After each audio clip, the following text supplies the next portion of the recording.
Dah, mulai, Fit. Assalamualaikum warahmatullahi wabarakatuh.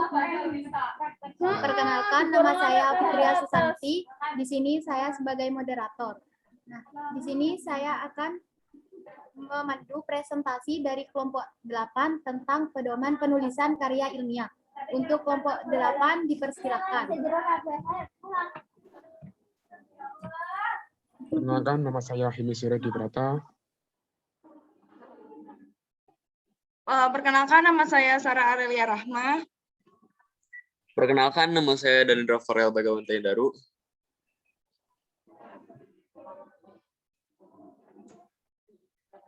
Di sini kami akan menjelaskan pedoman penulisan karya ilmiah. Pada Hilmi Zuhri, dipersilakan. Pedoman penulisan karya ilmiah, yaitu sistematika penulisan karya ilmiah. Yang pertama, cover depan atau sampul depan. Yang kedua, judul. Yang ketiga berupa daftar isi. Yang keempat berupa bab 1 atau pendahuluan, yang isinya meliputi latar belakang, masalah, rumusan masalah, dan tujuan penelitian. Yang kelima, bab 2 isi atau landasan teori. Jadi di sini ada bisa menuliskan referensi apa saja yang Anda gunakan untuk menunjang penelitian Anda. Landasan teori juga harus ditulis secara terstruktur. Yang keenam, bab 3 pembahasan atau penyajian hasil penelitian. Jadi meliputi dalam bagian inti ini, dalam penelitian karya tulis ilmiah memaparkan penelitian yang dilakukan dengan mengambil studi kasus pada bagian pendahuluan. Dalam bagian inti pembahasan dalam karya tulis ilmiah diuraikan terkait landasan teori yang mendukung penelitian yang dilakukan. Yang ketujuh, bab yang keempat atau penutup. Pada bagian penutup ini memaparkan kesimpulan akhir dari penelitian karya tulis ilmiah yang dilakukan. Apakah penelitian yang dilakukan mampu memberi solusi terhadap permasalahan yang diangkat, ataukah sebagai batu loncatan awal untuk penelitian lanjutan pun harus dipaparkan. Lalu yang terakhir adalah daftar pustaka, yaitu merupakan daftar yang berisi semua buku atau tulisan ilmiah yang menjadi rujukan dalam melakukan penelitian.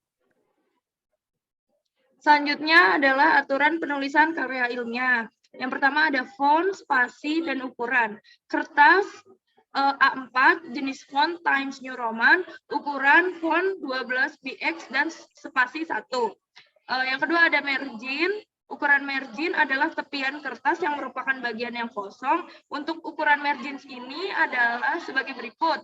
Top atau atas 3 cm, bottom atau bawah 4 cm, left, kiri, dan kanannya itu left-nya, kirinya itu 3 cm, dan right kanan itu 4 cm. Terus selanjutnya ada bab dan subbab. Pada penulisan karya ilmiah, bab dan subbab ditulis dengan menggunakan sistem numeral 1 atau A. Untuk penulisan subbab ini ditulis dengan cara berikut. Tulisan di bold, huruf pertama setiap kata ditulis huruf kapital. Di dalam subbab sendiri terdapat anak subbab yang juga memiliki aturan-aturan penulisan sebagai berikut. Anak subbab ditulis dengan style font italic. Masih sama seperti judul-judul pada umumnya, bahwa huruf awal setiap kata ditulis kapital besar, kecuali untuk kata preposisi, kata hubung, kata sambung, dan kata tugas. Jarak antar bab. Penulisan bab baru ini tidak memerlukan ganti halaman baru, melainkan diberi jarak 3 cm spasi untuk membuat bab baru. Sedangkan untuk penulisan subbab, antara jarak bab dengan subbab ditulis dengan jarak 2,5 spasi, dan untuk penulisan kalimat awal setelah subbab diberi jarak 2 spasi di bawah subbab. Judul artikel menggunakan huruf kapital besar semua, tulisan di bold, masih menggunakan jenis font Times New Roman, posisi judul berada di tengah halaman alias di enter, di center, Ctrl E, jangan menggunakan garis bawah atau style font underline. Kemudian fabrikasi, falsifikasi, dan plagiarisme akan disampaikan oleh Farel.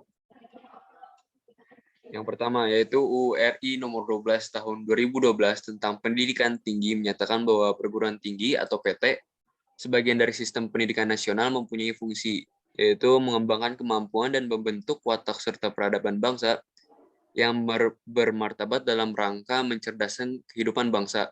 Kemudian ada mengembangkan sivitas akademi yang inovatif, responsif, kreatif, terampil, berdaya saing, dan kooperatif melalui Tridharma. Yang terakhir adalah mengembangkan ilmu pengetahuan dan teknologi dengan memperhatikan dan menerapkan nilai humaniora. Kemudian ada fabrikasi atau fabrication atau mengarang, membuat atau mempercantik data atau hasil penelitian tanpa adanya proses ilmiah untuk dilaporkan atau dipublikasikan. Dengan kata lain, penelitian menyajikan data yang diciptakannya sendiri tanpa melalui penelitian atau sejenisnya. Berarti data yang disajikan itu adalah data fiktif. Oleh karena itu, sumber data dan atau cara memperoleh data atau hasil penelitian tersebut harus disajikan dalam hasil setiap karya ilmiah. Kemudian yang kedua ada falsifikasi, pemalsuan. Memalsukan atau memanipulasi hal-hal yang berkaitan dengan pelaksanaan atau hasil penelitian.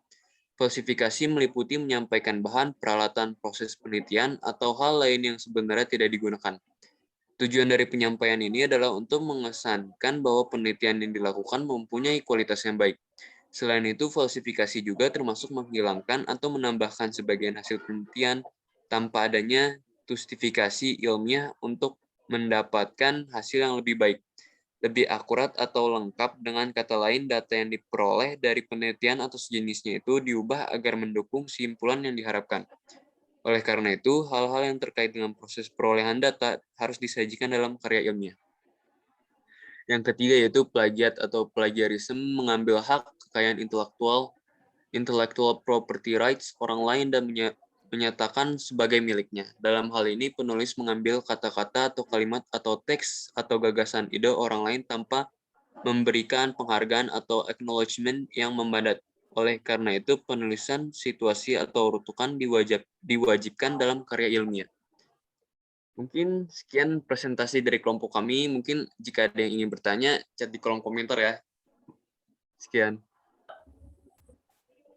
Sekian presentasi dari kelompok 8. Saya sebagai moderator pamit undur diri. Wassalamualaikum warahmatullahi wabarakatuh. Waalaikumsalam warahmatullahi wabarakatuh. Udah nih guys. Tadi katanya lewat via